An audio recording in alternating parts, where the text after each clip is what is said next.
So most companies plan for market risk, financial Mm-hmm. risk, Mm-hmm. operational risk, almost none plan for, Right. CEO Mm-hmm. mortality. Right. Or We're even not immortal. long-term, We're yeah. mortal Mm-hmm. beings, right? So, Right. Right. and illnesses and incapacitation of sort.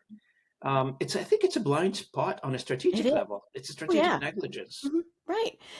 And that's what I focus on. I'm not the, oh, we're gonna help you through. No, I'm like, do you know how to delegate? Do you have a business continuity plan? And many don't. They simply do not have any of that because they never thought they needed it, right? Business owners, senior executives were invincible. You know, Yeah, of those course. things are not going to happen to us. And of course, the big thing is when they're told they have a serious illness, whether it's cancer or something else, they think they can't tell anyone because people are going to think they can't do their job. And so what I talk to them about is yes, you can. It is your option as to what you tell people. You don't have to tell anybody anything. If you don't, they will make it up. So Right. you might want to control that narrative, right? Yeah, the rumor Um, mill.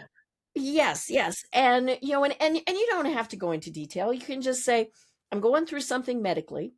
I need your help. And your employees should say, what can we do? If they don't, then you got a different problem. But but yeah, they can get through it. But the key is, how is their business going to survive it also? Do they need to have somebody step in and take over?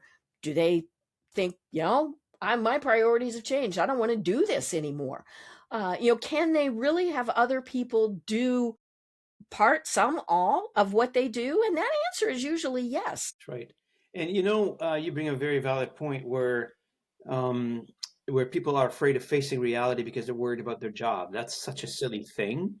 When it comes to critical illness versus job, I don't know. The choice is pretty obvious, but for some reason, and I think in the U.S. the culture is a little different when it comes Hmm. to that. Right. Right. I find like in other countries are more at liberty to share because they have some sort of a system protection, if you will, like social safety nets, etc. They don't have to worry themselves too much with that stuff. In the US, Right. it's a lot more competitive when Hmm. it comes to, these top positions and, a lot of people are eyeing you out kind of thing. Yeah, So, yeah. Am I going to be replaced? yeah, Um, and I think so many people here, especially at a senior level of management, their identity is their job, their company. we become Um, married to it for mhm. sure. Yeah. Oh, yeah. And I see that on LinkedIn when, say, it's a CEO, their LinkedIn profile, and you go to the about section, right? You've got a great about section. Somebody who is their identity is tied up in their business, their about section is about their company. It's not about them. And it's like, no, there's company pages. There's, but yeah, so it's how can we get them through this in a way that both they and possibly, and hopefully their business will survive.